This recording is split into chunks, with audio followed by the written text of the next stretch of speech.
पूर्णमदः पूर्णमिदं पूर्णात् पूर्णमुदच्यते पूर्णस्य पूर्णमादाय पूर्णमेवावशिष्यते।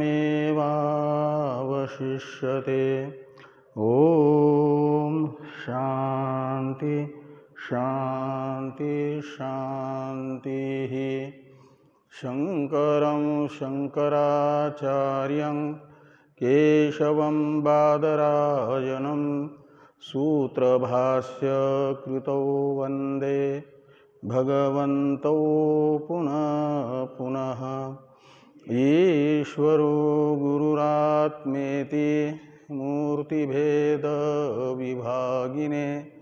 व्योमवद्व्याप्तदेहाय दक्षिणामूर्तये नमः। ॐ शान्ति शान्ति शान्तिः।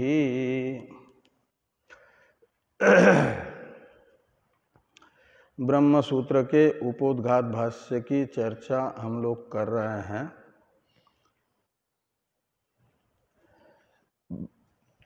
इसमें प्रमाण विषयक जो भाष्य हैं इसकी चर्चा प्रातः काल प्रारंभ हुई थी। प्रमाण विषयक भाष्य प्रारंभ होता है तम एतम अविद्याख्यम आत्मानात्मनो इस वाक्य से, और ये चलेगा कहाँ तक,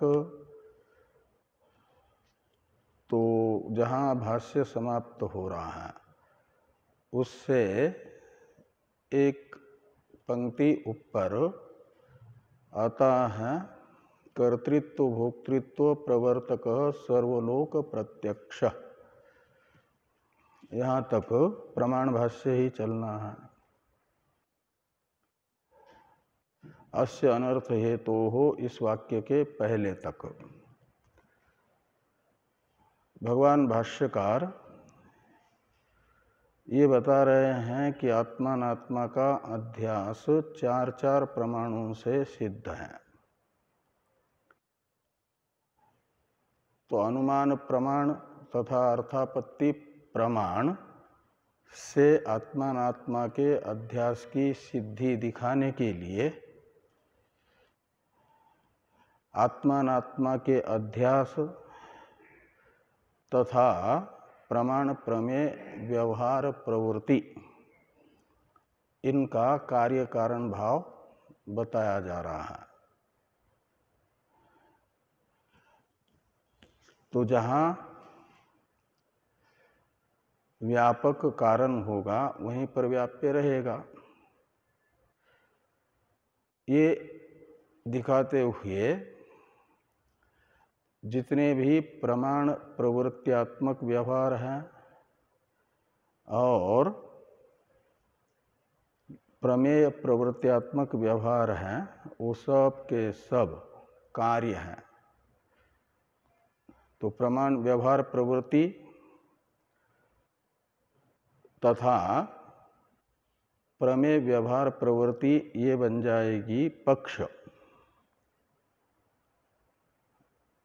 और आत्मानात्मा का अध्यास हो जाएगा न, ये हेतु बनेगी।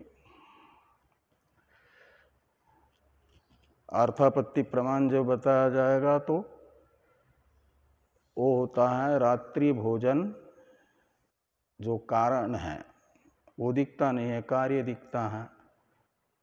तो ऐसे कार्य प्रमाण प्रमेय प्रवृत्ति दिख रही है और वह बिना कारण के अनुपपन्न होकर के बताएगी कि प्रमाण प्रमेय व्यवहार रूप प्रवृत्ति का कारण जो आत्मानात्मा का अध्यास है वह है। यह अर्थापत्ति प्रमाण से निश्चित होगा।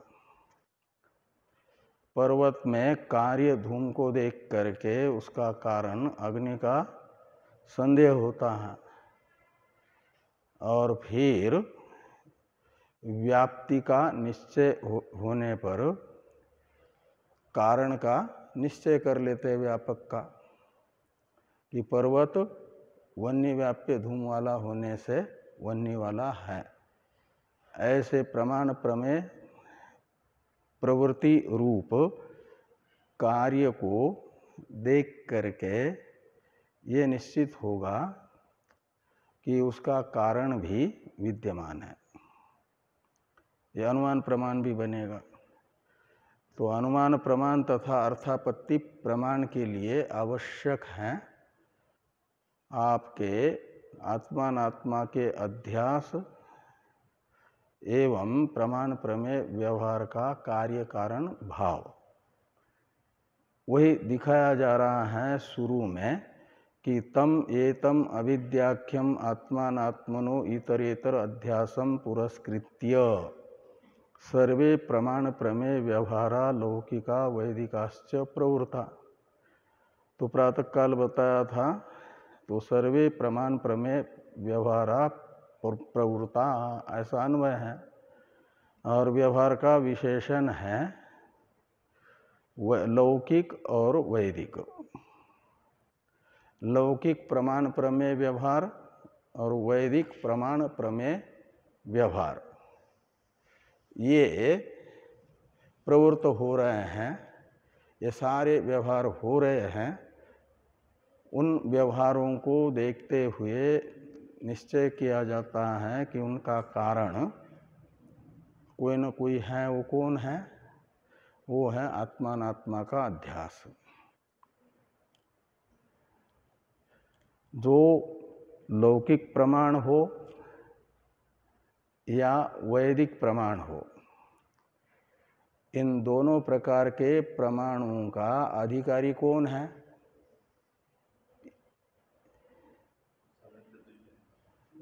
हाँ, साधन चतुष्टय संपन्न। लौकिक प्रमाण किसको कहते हैं? प्रत्यक्ष आदि प्रमाणों का अधिकारी भी साधन चतुष्टय संपन्न है।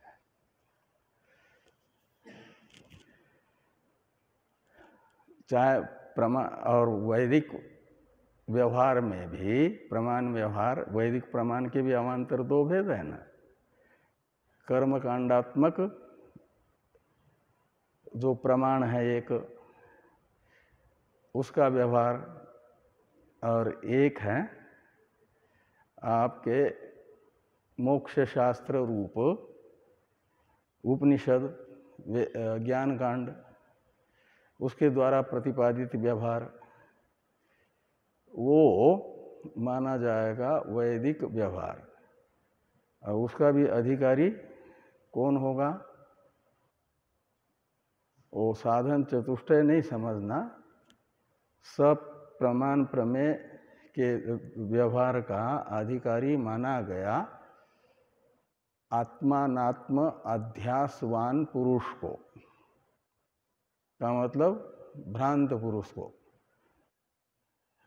जो अनात्मा कार्यक्रम संघादाति को ही आत्मा समझता है। ये नहीं कि आत्मा को ही आत्मा समझ रहा है, अनात्मा को, अनात्मा मात्र को अनात्मा समझ रहा है, और शुद्ध आत्मस्वरूप को ही मैं समझ रहा है। उसके लिए कोई प्रमाण प्रमेय व्यवहार नहीं है। ज्ञानी के लिए है कोई प्रमाण प्रमेय व्यवहार? कोई व्यवहार नहीं है प्रमाण प्रमेय व्यवहार। इसका अर्थ ज्ञानी उस श्रृंखल ही होगा। फिर कोई शास्त्र भी उस पर शासन नहीं करेगा, और न लौकिक प्रमाण, फिर तो उस श्रृंखल हो जाएगा। तो पंचदशी में आता है ना, फिर तो ऐसे उस श्रृंखल हो जाएगा। तो ऐसे ज्ञान से तो अज्ञानी अच्छा था, कम से कम शास्त्र के नियम में तो रह रहा था। ज्ञान होने के बाद शास्त्र उस पर शासन नहीं करता का अर्थ निकलेगा वो मनमानी करता है। ये अर्थ निकालेंगे। ये अर्थ निकल सकता है, जिनको मनमानी करनी है वो निकाल सकता है कि हम तो ज्ञानी हैं, हम पर शास्त्र का भी शासन नहीं चलता, इसलिए हम जो भी करें चलेगा। ये कौन कह सकता है? मनमानी करने की जिसको इच्छा है वो। और ज्ञानी तो शास्त्रानुसार जिसको अपने वास्तविक स्वरूप का बोध होता है वह आप्तकाम होता है। ज्ञान से परम तृप्त होता है ना। तो आप्तकाम होने से उसे कुछ भी तीनों लोकों में से किसी से प्राप्त नहीं करना है। न चास्य सर्वभूतेषु कश्चिदर्थ व्यपाश्रय, गीता कहती है। तो जिसको कुछ भी प्राप्त नहीं करना है, स्वरूप में सारे संसार के प्राणियों के द्वारा अनुभव किया जा रहा है जिस सुख का, वह सुख अंतर्निहित है। उसे क्या सुख प्राप्त करना है? वो तो सुख का सागर है। तो इसलिए वह मनमानी नहीं करेगा। अपितु ज्ञान होने से पहले जो संस्कार थे, तो ज्ञान किसको होता है? दैवी संपत्ति वाले को, दैवी संस्कार से संपन्न जो है उसे। तो वही संस्कार ज्ञान से अव्यवहित पूर्व में जो काम कर रहे थे, ज्ञान से अव्यवहित पूर्व में तो उसका बिल्कुल शास्त्र के नियम में जीवन था ना। वही ज्ञानोत्तर काल में भी बाधित अनुवृत्ति से उसका प्रवर्तक बनेगा। कौन? संस्कार, जो ज्ञान से पूर्व में प्रवर्तक था। तो दैवी संस्कार मनमानी नहीं होने देगा, अपितु उसका एक एक आचरण जिज्ञासुओं के लिए अनुकरणीय होगा। ऐसा ही उससे आचरण होगा, ऐसी उसकी प्रवृत्ति होगी, शास्त्र की प्रेरणा के बिना। इसलिए ज्ञानी के लिए शास्त्र न होने पर भी और लौकिक कोई प्रमाण प्रवर्तक न होने पर भी उसकी उच्छृंखल प्रवृत्ति नहीं होगी। लेकिन जितने भी प्रमाण हैं वो उन सब का अधिकारी हैं। वे सारे प्रमाण प्रमा कराते हैं अज्ञानी को। कार्य अविद्या जिसके अंदर है, कार्य अविद्या ने अध्यास, उसी को यथार्थ ज्ञान कराते हैं अपने अपने विषयों का। कौन? लौकिक प्रमाण तथा शास्त्र प्रमाण। तो इस प्रकार ये अधिकारी प्रमाण का बना प्रमाण अविद्यावान पुरुष को प्रमा कराएगा।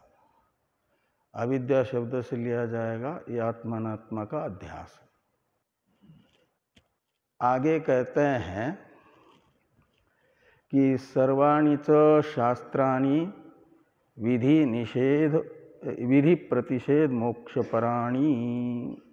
जो वैदिकाश्च ये कहा था, उसमें वैदिक प्रमाण कौन है? तो कहते हैं सर्वाणि च शास्त्राणि विधि प्रतिषेध मोक्षपराणि। इसमें विधि प्रतिषेध एक विशेषण है शास्त्र का और एक विशेषण है मोक्ष पर। विधि प्रतिषेध पर ऐसा एक निकालना, और मोक्ष पर। विधि प्रतिषेध पर का मतलब हो जाएगा विधि और निषेध में जिसका तात्पर्य है ऐसा कर्मकांडात्मक शास्त्र, कर्मकांडात्मक शास्त्र वचन। और मोक्ष में तात्पर्यवान वो है ज्ञान कांडात्मक शास्त्र। तो ये वैदिक प्रमाण के ही अवान्तर ये दो भेद बताए।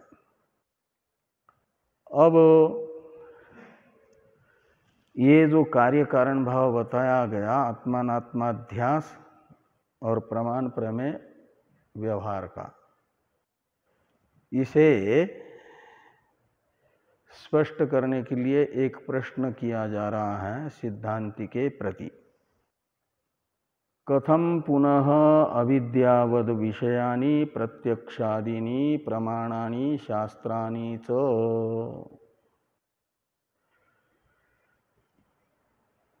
कहते हैं कि अविद्यावत यानी आत्मानात्मा अध्यासवान पुरुष विषयक, अविद्यावत शब्द से लेना अध्यासवान पुरुष, भ्रांत पुरुष, अनात्मा को आत्मा समझने वाला, और तद विषयक ही है, इसमें विषय शब्द अधिकारी का बोधक है। तो भ्रांत पुरुष अधिकारिक प्रत्यक्षादि प्रमाण भी हैं और शास्त्र भी हैं, ऐसा आप कैसे कहते हो? कथम, ये पूर्व पक्षी का सिद्धांति के प्रति प्रश्न हुआ। इस प्रश्न का उत्तर देते हैं सिद्धांति। उच्यते, उत्तर की, समाधान की ये प्रतिज्ञा है कि अस्माभि सिद्धांति भी ही समाधानम उच्यते भवताम आशंकाया, आपकी आशंका का समाधान हम सिद्धांतियों के द्वारा बताया जाता है। ये उच्यते शब्द का अर्थ निकलेगा। आगे हैं देहेन्द्रियादिषु अहम ममाभिमान रहितस्य प्रमातृत्व अनुपपत्तौ प्रमाण प्रवृत्ति अनुपपत्ते।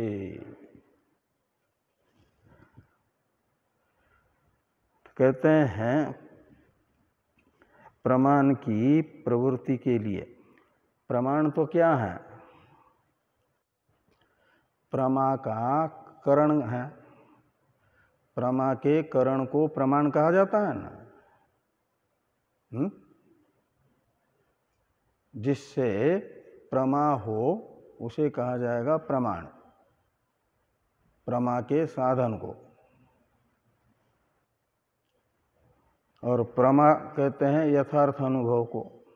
प्रमा यानी यथार्थ ज्ञान, और यथार्थ ज्ञान जिस साधन से हो जाए उस साधन का नाम है प्रमाण। ठीक, तो ये जो प्रमाण है ये करण कारक है, कारक होते हैं। क्रिया के निर्वर्तक साधनों को कहा जाता है कारक। ऐसे कारक कितने होते हैं? 6। एक कर्ता कारक, एक कर्म कारक, तीसरा करण कारक, संप्रदान कारक, अपादान कारक और अधिकरण कारक। ऐसे 6 कारक माने गए जो क्रिया को निष्पन्न करें उसे कहते हैं कारक। क्रिया निर्वर्तकत्वम कारकत्वम, ऐसा कारक का लक्षण है। जो क्रिया को निष्पन्न करे, उत्पन्न करे, उसे यानी क्रिया की उत्पत्ति में किसी न किसी प्रकार का योगदान दे, सहयोग करे, उसे कहा जाता है कारक। और इन 6 कारकों में से कर्ता कारक किसको कहा जाता है? तो पाणिनि जी ने बताया स्वतंत्र कर्ता। स्वतंत्र का मतलब होता है कि स्वतंत्र किसको कहते हैं? स्वतंत्र किसको कहते हैं? मालूम ही नहीं। स्वतंत्र स्वतंत्र ही होता है। स्वतंत्र की व्याख्या करनी हो आपको, विषय देंगे स्वतंत्रता। तो इसका व्याख्यान क्या करोगे? 15 मिनट बोलना है स्वतंत्रता पर। तो स्वतंत्रता यानी स्वतंत्रता, ये तो 1 सेकंड में ही बोलना हो जाएगा। स्वतंत्र कहा जाता है जो अपने मर्जी से कार्य करें, किसी के प्रेरणा से नहीं।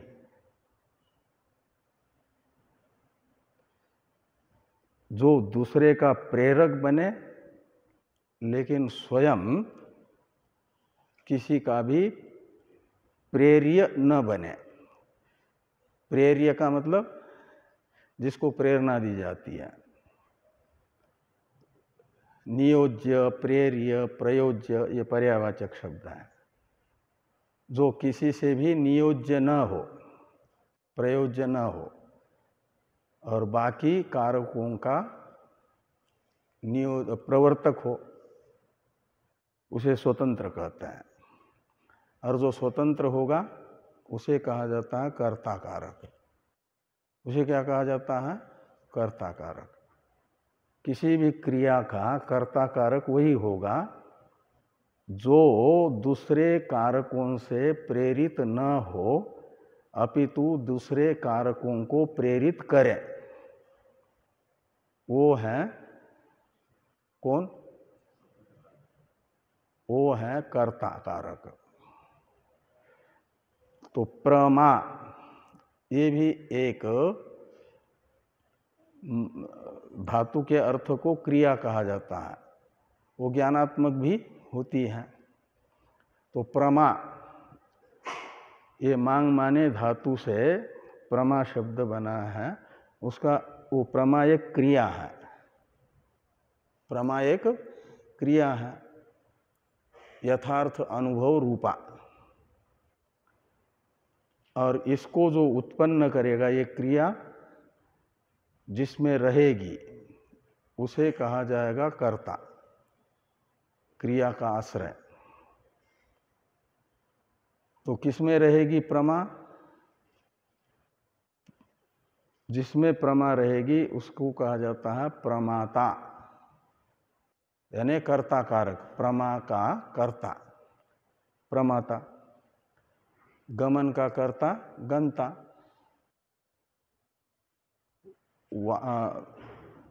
वदन रूप व्यापार का कर्ता वक्ता, श्रवण रूप व्यापार का कर्ता श्रोता और प्रमा रूप व्यापार का कर्ता प्रमाता। तो ये जो प्रमाता है ना, ये प्रमा की उत्पत्ति के लिए बाकी कारकों को प्रवृत्त करता है।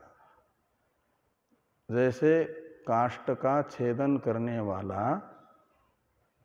काष्ठ की छेदन रूप क्रिया की निष्पत्ति के लिए कुल्हाड़ी को प्रेरित करता है।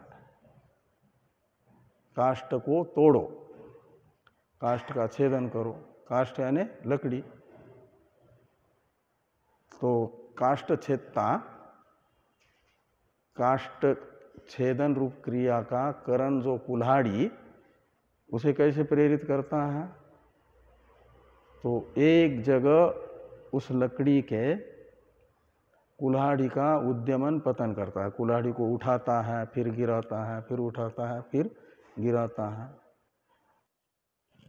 तो जितनी यदि पतली सी लकड़ी है तो 2-4 बार में उसी जगह कुल्हाड़ी को उठा करके गिराने से 2 टुकड़े हो जाते ही छेदन है। थोड़ी मोटी है तो कुछ 1-आध घंटा वो करते रहने से कट जाती है, छेदन क्रिया हो जाती है। ऐसे प्रमाता बाकी करणों को प्रमा की उत्पत्ति के लिए प्रेरित करेगा और फिर बाकी कारक प्रमा की उत्पत्ति में अपना अपना सहयोग देंगे। ठीक, अपना अपना सहयोग देंगे। यानी जो उनसे बन सकता है प्रमा की उत्पत्ति के लिए मदद करना, वो मदद करेंगे। तो जो करण कारक है प्रमाण, प्रमा का करण है न प्रमाण, करण कहते हैं साधन को। जैसे काष्ठ छेदन का साधन कुल्हाड़ी हुई, अकेली कुल्हाड़ी काष्ठ पर रखी हुई नहीं ये कर सकती काष्ठ का छेदन, उसके लिए काष्ठ छेदता की प्रेरणा की जरूरत है, और वो प्रेरणा है उद्यमन निपतन रूप व्यापार, उठाना गिराना एक ही स्थान पर।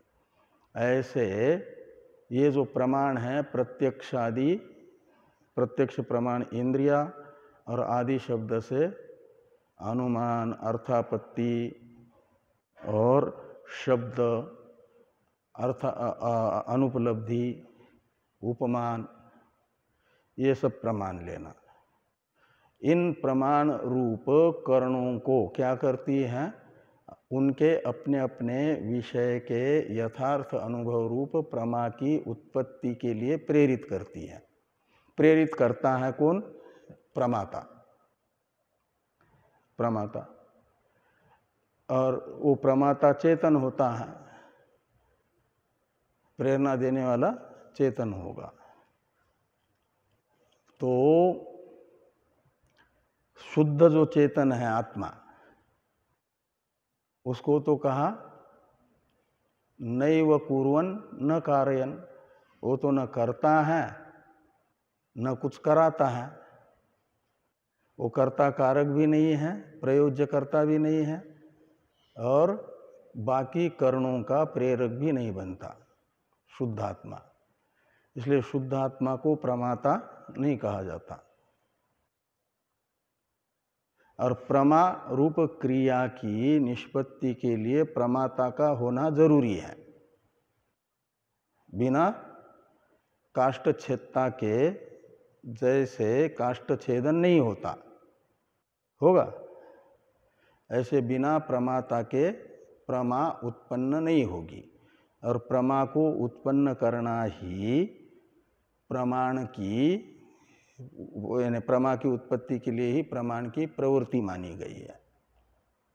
उस प्रवृत्ति के लिए जरूरी है प्रमाण का प्रयोजक जो प्रमाता है उसका सिद्ध होना। जब तक प्रमाता सिद्ध नहीं होगा तब तक प्रमाण की प्रवृत्ति नहीं होगी, क्योंकि उसका प्रेरक ही नहीं है। कुल्हाड़ी का कोई प्रेरक न हो काष्ठ छेदता तो कुल्हाड़ी स्वयं लकड़ी को नहीं काटेगी। ऐसे काष्ठ छेदता स्थानीय है प्रमाता और कुल्हाड़ी स्थानीय है प्रमाण, और काष्ठ छेदन स्थानीय है प्रमा।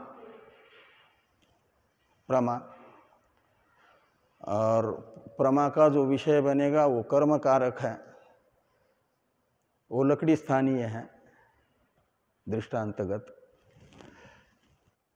तो ये जो प्रमाता है उसको पहले बनाना पड़ेगा ना, प्रमाता खड़ा करना पड़ेगा, तब जाकर के प्रमाण की प्रवृत्ति होगी प्रमा की उत्पत्ति के लिए। तो प्रमाता शुद्ध आत्मा को यदि कहो कि चक्षुरादि इंद्रियों को प्रेरित करो तो नहीं करेगा वो। फिर क्या करना होगा? जिससे वह प्रेरक बन सके प्रमाणों का, ऐसी उसकी उपाधि की कल्पना करनी पड़ेगी। तो उसके लिए यहाँ पर लिखते हैं भाष्यकार भगवान कि ये जो लिखा है ना, देहेन्द्रियादिषु अहम ममाभिमान रहितस्य प्रमातृत्व अनुपपत्तौ इंद्रियाणाम व्यवहारः नहीं संभवती। शुरू में जो नहीं है ना वो संभवती के साथ जोड़ दीजिए। तो इंद्रियाणाम, तो इसमें इंद्रिय तो प्रत्यक्ष प्रमाण है ना, और ये उपलक्षण है प्रमाण मात्र का। इसलिए इंद्रियाणाम व्यवहार नहीं संभवती का अर्थ करना प्रमाणानाम व्यवहारो नहीं संभवती। प्रमाणों का प्रमाण क्या नाम, इंद्रिय शब्द उपलक्षण है, प्रत्यक्ष प्रमाण तो उसका शक्य अर्थ होगा और उपलक्षण बनेगा बाकी 5 प्रमाणों का, अनुमिति, अनुमान, उपमान, शब्द, अर्थापत्ति, अनुपलब्धि का। इसलिए इंद्रियाणाम से समझना सभी जो प्रमाण हैं उन प्रमाणों का व्यवहार संभव नहीं होगा। कब संभव नहीं होगा? यदि प्रमाता की सिद्धि न हो, प्रमाता उपपन्न न हो। तो प्रमातृत्व अनुपपत्तौ का अर्थ है प्रमाता की अनुपपत्ति होने पर, अनुपपत्ति का अर्थ है उपपत्ति न होने पर, और उपपत्ति का अर्थ है सिद्धि। तो प्रमातृत्व अनुपपत्तौ का अर्थ निकलेगा प्रमाता की सिद्धि न होने पर प्रमाण का व्यवहार भी संभव नहीं होगा।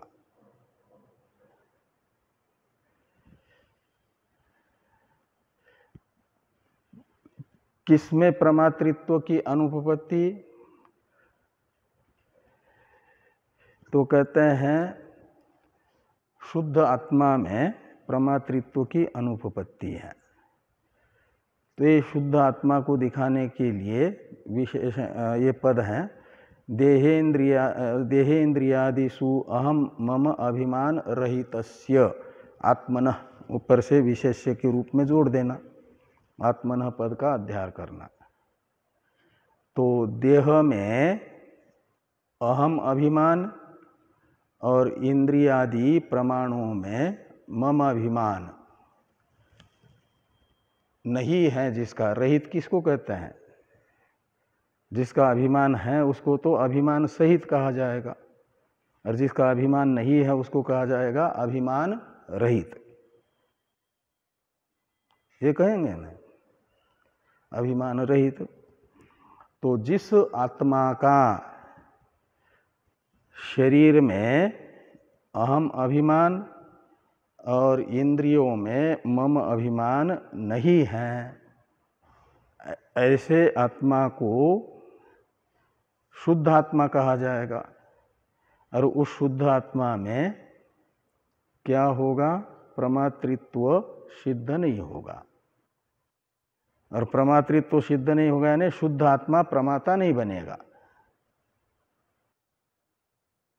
प्रमातृत्व शुद्ध आत्मा में सिद्ध नहीं होगा का अर्थ है कि शुद्ध आत्मा प्रमाता नहीं है। प्रमाता बनने के लिए आवश्यक है आत्मा का शरीर में अहम अभिमान और प्रमाणों में मम अभिमान होना, तब वो प्रमाता होगा। तो ये शरीर अनात्मा है कि नहीं, और उसमें अहम अभिमान हो जाए तो ये आत्मानात्मा अध्यास हुआ कि नहीं। तो आत्मानात्मा अध्यास होने से ही प्रमाता सिद्ध होता है। प्रमाता स्वयं अर्थाध्यास रूप है। प्रमाता जीव है, तो जीव अध्यस्त है कि अनध्यस्त है? वो भी अध्यस्त है। जीव भी, जीव भाव भी जैसे भोग्य अध्यस्त हैं, ऐसा भोक्ता जीव भी अध्यस्त ही है ना। हाँ, भोक्ता अध्यस्त है कि नहीं? मौन, भोक्ता मौन है, अध्यस्त है। भोक्ता है ना जीव, और उसी को प्रमाता कहते हैं।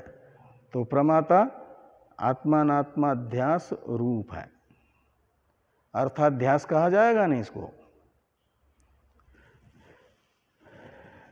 अब वो अध्यास कल्पित है, वो अलग बात का मतलब औपाधिक आत्मा में ही यानी प्रमाता में ही वही प्रमाता बनेगा और वही प्रमाणों का प्रवर्तक बनेगा। और उससे प्रमाता से प्रवृत्त हुए यानी अध्यस्त आत्मा से प्रवृत्त हुए प्रमाणों की प्रमा की उत्पत्ति के लिए प्रवृत्ति होगी। ये ध्यान में आया? तो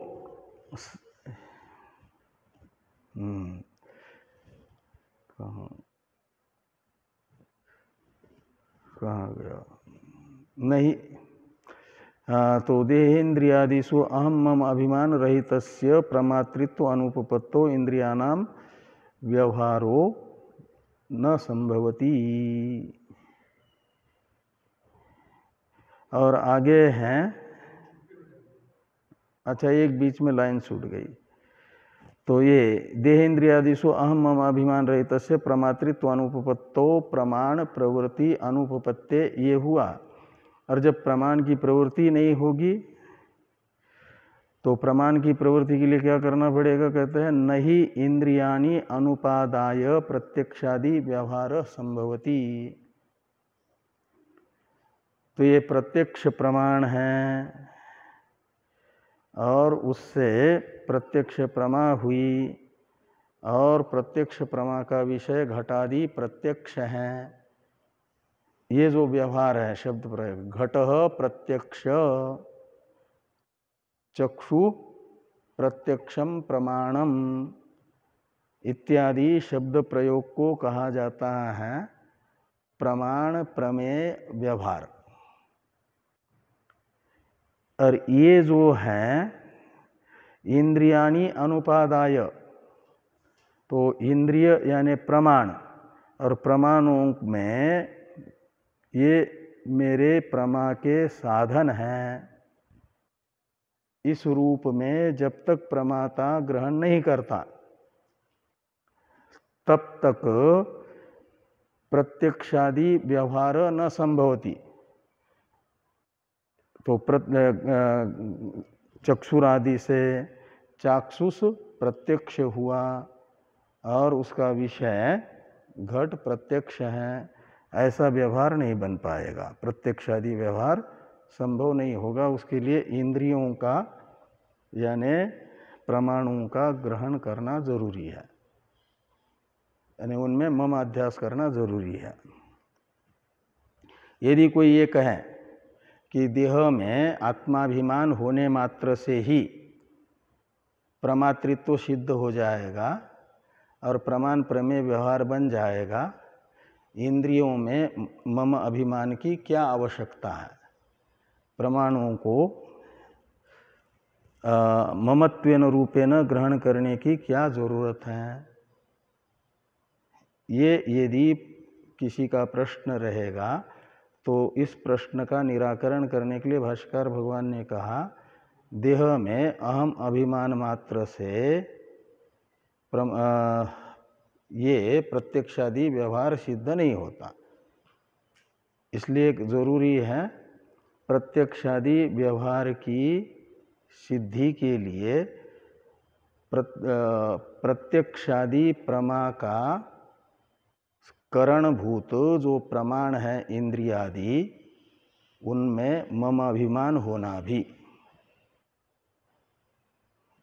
वो उस प्रश्न का ये उत्तर देने के लिए पंक्ति लिखी है भाष्यकार भगवान ने, वाक्य लिखा कि नई इंद्रियाणि अनुपादाय प्रत्यक्षादि व्यवहार संभवति। तो कहा फिर इंद्रियों को ही मम अभिमानत्वेन रूपेण ग्रहण किया जाए। देह में अहम अध्यास रहने दो, उसको हटा दो। आत्मा का प्रमाण में मम अभिमान होने मात्र से प्रत्यक्षादि व्यवहार सिद्ध होता है, ऐसा मानो। ये आग्रह यदि करते हैं कौन? पूर्व पक्षी। तो भाष्यकार भगवान कह रहे हैं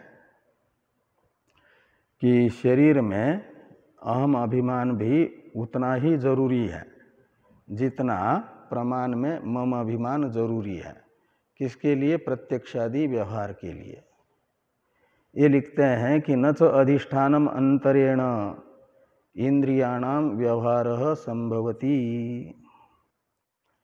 तो अधिष्ठानम अंतरेण, इसमें अधिष्ठान शब्द से लेना शरीर को, स्थूल शरीर को।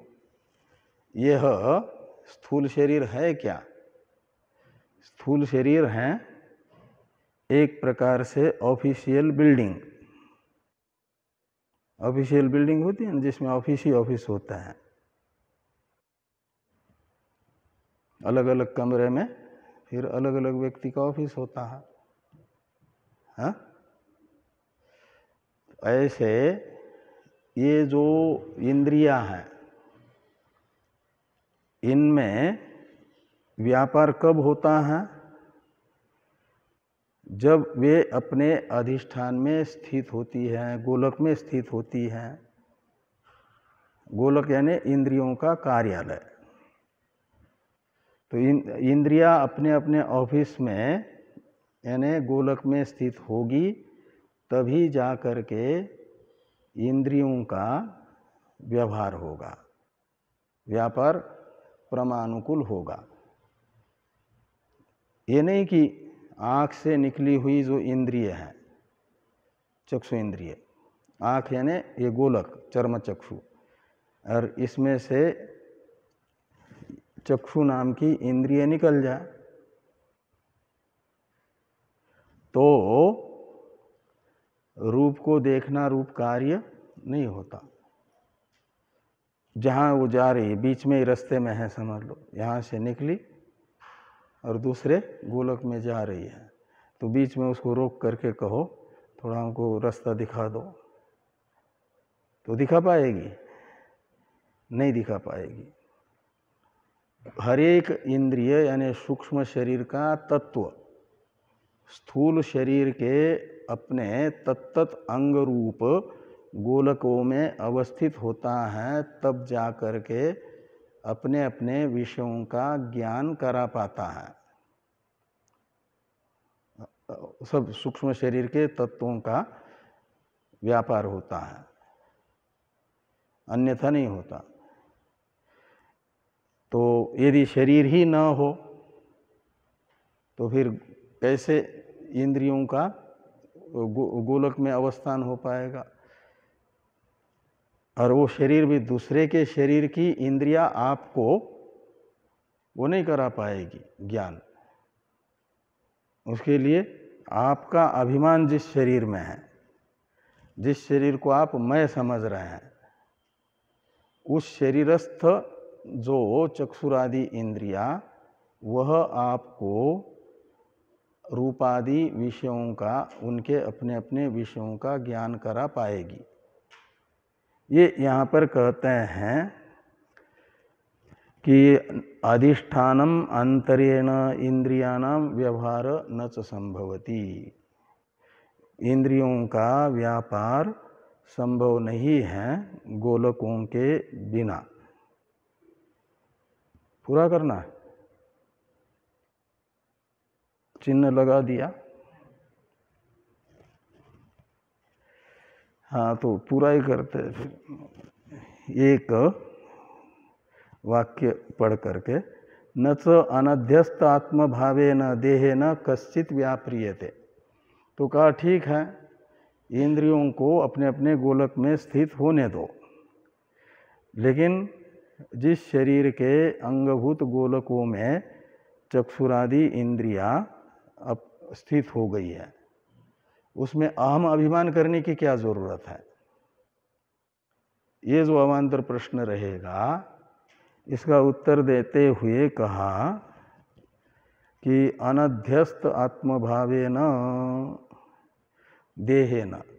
तो जिस शरीर में आत्मभाव यानी अहम अभिमान, मैंपना अध्यस्त नहीं है, यानी आत्मा का तादात्म्य अध्यास नहीं है जिस शरीर में, उस शरीर से कोई भी व्यापार नहीं कर सकता।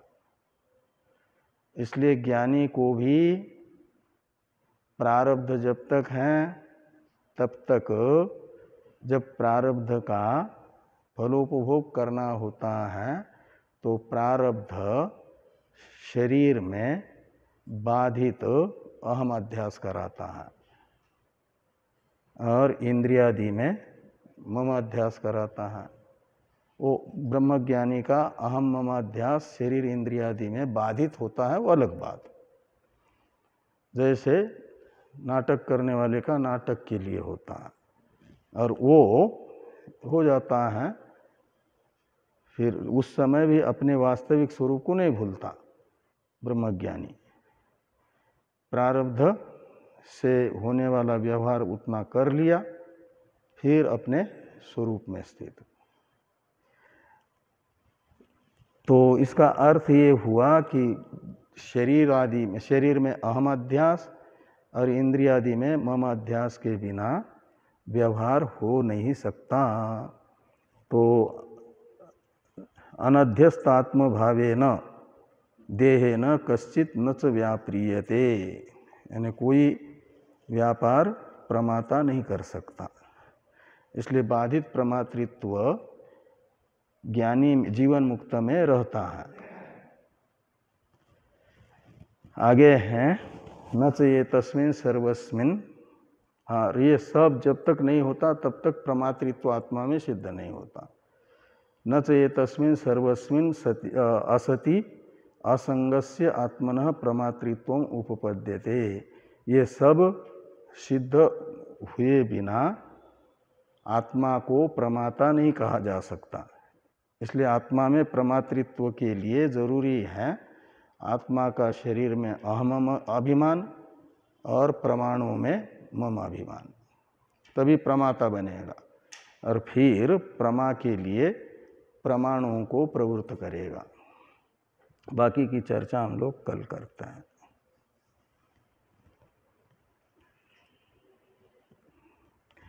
ओम पूर्णमदः पूर्णमिदं पूर्णात् पूर्णमुदच्यते पूर्णस्य पूर्णमादाय पूर्णमेवावशिष्यते। ओम शांति शांति शांति। शंकरं शंकराचार्यं केशवं बादरायणं सूत्रभाष्य कृतो वंदे भगवन्तो पुनः पुनः। ईश्वरो गुरुरात्मेति मूर्तिभेद विभागिने व्योमवद्व्याप्तदेहाय दक्षिणामूर्तये नमः। शांति शांति शांति।